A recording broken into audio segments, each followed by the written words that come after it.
Welcome to our Plodcast, episode 81. Thanks for joining us. A few episodes ago, I mentioned something in passing that I then subsequently developed in a blog post, and I wanted to circle back around and talk about it a little bit. I want to talk about when is the prophetic payout, because there are two different approaches to prophecy. There's two different, and these prophecies can be biblical prophecies or interpretations of biblical prophecies, or they can be secular prophecies of the kind that environmentalists make. If we don't cut our carbon emissions within 3 years, we're all going to die. That is a secular prophecy. But it's not enough to say that someone is being prophetic, or someone is making a prophecy, or someone is making a prediction, because we have to divide it into two categories. There are two kinds of prophets, two kinds of prophecy listeners, prophecy hearers, two kinds of prophetic audiences. In 1 Samuel 3, verse 11, you have a description of a biblical prophetic audience. When this thing comes to pass, then the ears of those who hear of it will tingle.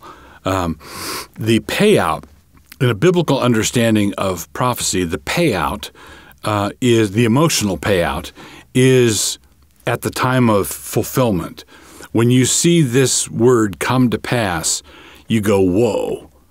Yeah, that really strikes you. It's Simeon in the temple taking the baby Jesus in his arms, or Anna coming by and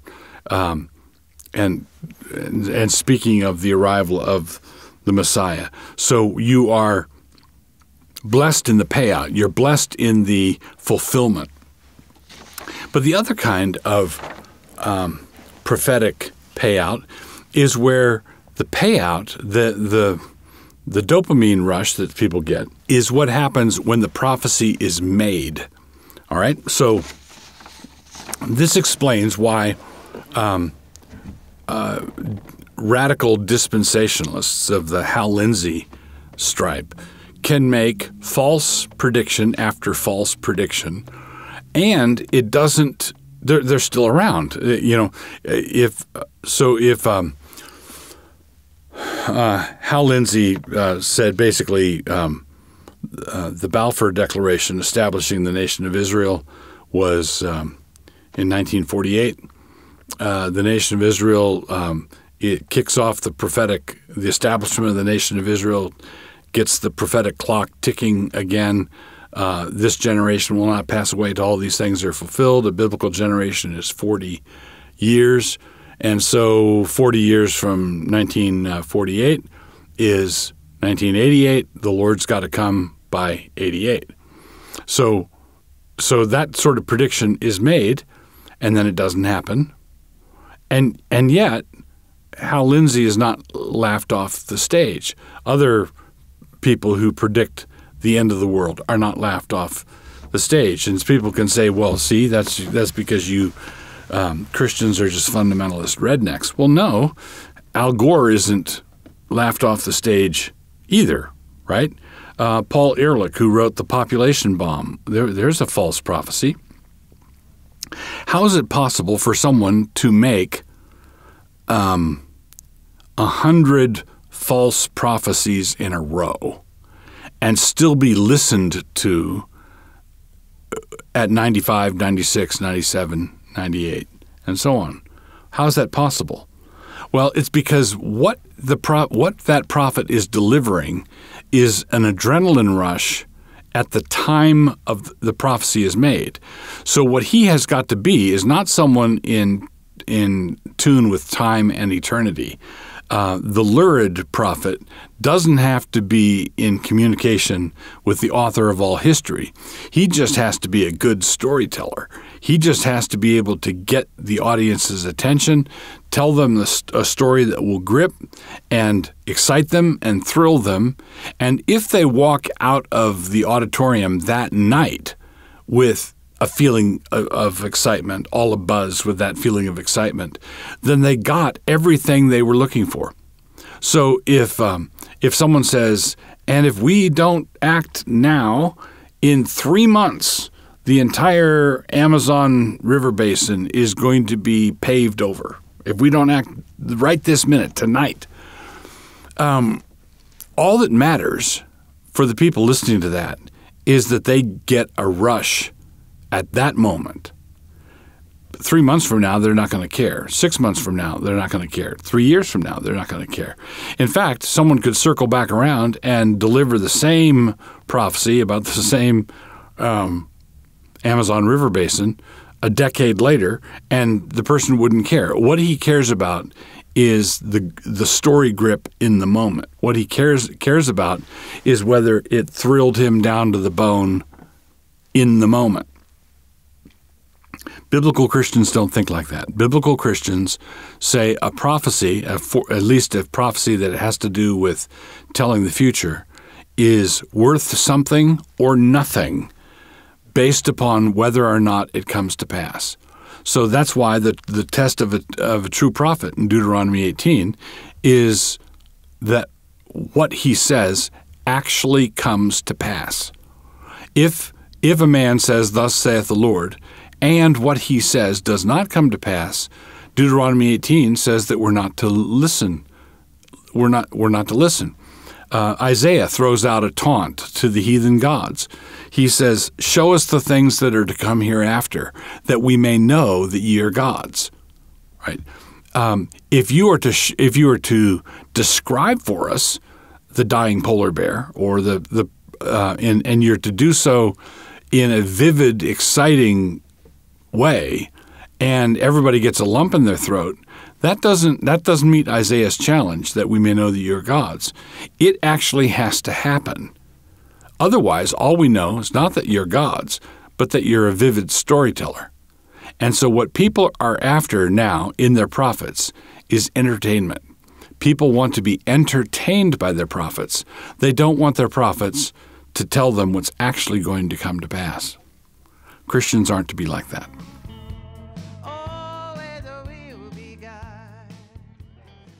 So, continuing with Plodcast 81, we come to our book review section. This is another. I'm on a jag here. I've been mentioning a number of canon titles. This book, Plowing in Hope, is also available from Canon. The author is Hegeman. Plowing in Hope. This book is a short, accessible, readable introduction to what the cultural mandate actually means. What does the cultural mandate actually entail? I'm fond of saying that theology comes out your fingertips, and whatever it is that's coming out your fingertips is your theology. Most Christians today are operating with some kind of dualism, where they've got a heavenly realm or a spiritual realm or an ethereal realm where Jesus lives and where their soul goes to visit Jesus periodically, and then the world around them, the world of material, the five senses and whatnot. And this is a world that we inhabit together with the non-believers, and the material world runs on certain rules, certain laws that we and the non-Christians share, and then we've got this unique spot, this Jesus place that we go to, and eventually we'll go to entirely when we die.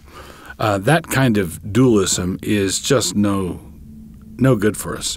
What we want to do is learn how to live integrated lives, fully integrated lives.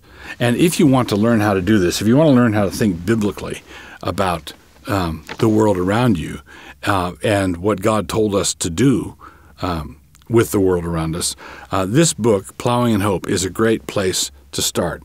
God made the world, and at every stage of the creation, he looked down on it and he said, "It's good, and that's good, and that's good." We can see that marriage is good. Marriage existed before the fall. Marriage is not a result of the fall. We see that work is good. God created man for work, and God gave Adam a task. He gave him a job. He gave him a vocation before sin entered the world. God gave the cultural mandate to Adam and said, multiply, replenish the earth, subdue it. This whole planet is yours.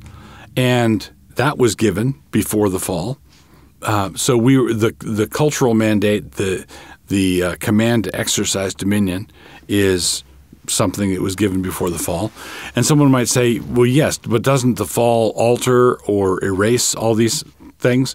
No, the fall makes it more difficult for men and women to be married, but it's no less necessary. Marriage is part of God's framework for all of reality, and being married to a sinner is harder than being married to someone who doesn't sin, and that's true for both of you. So sin complicates marriage, but sin doesn't erase the need for it.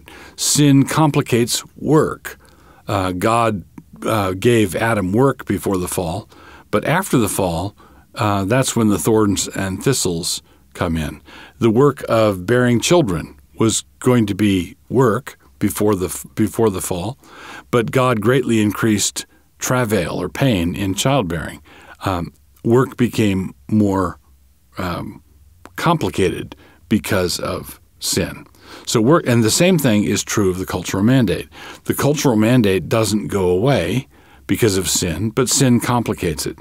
One of the ways we know that the cultural mandate is not abrogated or set aside is because after the flood, when Noah when the 8 in the ark were spared, Noah was spared. The first thing that happens after they disembarked from the ark is a renewal of the cultural mandate. So the cultural mandate that was given in Genesis before the fall is renewed again after the fall, and not only after the fall, but after a remarkable global judgment on the sinfulness of humankind. So right after this spectacular judgment on human sin, God renews the cultural mandate. He tells Noah, who's functioning there as a second Adam, as a new Adam, is being given the world again, and he's told to exercise dominion again. And I would go so far as to say that in the New Testament, after the death, burial, and resurrection of Jesus, the Great Commission is in effect a renewal of the cultural mandate. We're not just told to go out and preach the gospel to sinners so that if any one of those sinners gets hit by a truck, they will go to heaven. We are told to disciple the nations. We're told to disciple all the tribes of men such that they are baptized and they are taught obedience to everything that Jesus taught. And what Jesus taught includes the Old Testament. It includes the blessings and curses of Deuteronomy. It includes a full-orbed Christian worldview. So, circling back around to my book recommend this time, Plowing in Hope by Hegeman. Plowing in Hope. A great start to this thrilling topic.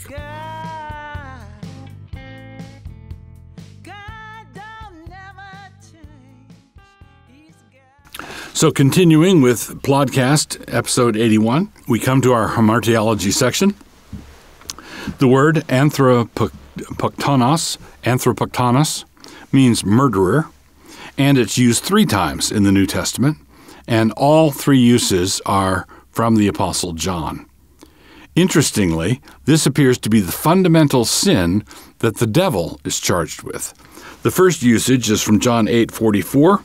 He says, "Ye are of your father the devil, and the lusts of your father ye will do. He was a murderer from the beginning, and abode not in the truth, because there is no truth in him." And then the word is used twice in 1 John 3:15. "Whoever hateth his brother is a murderer, and you know that no murderer hath eternal life abiding in him."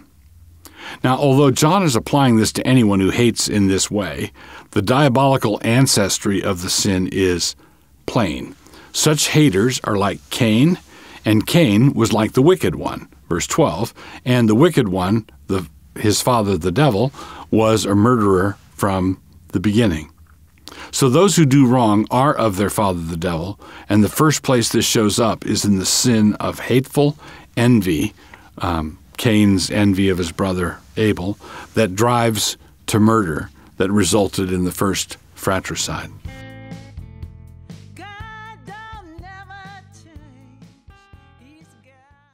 You've spent a pleasant half hour with Plodcast proprietor Douglas Wilson. This podcast is produced by Canon Press. Please take a moment to subscribe to the Plodcast on your favorite listening platform.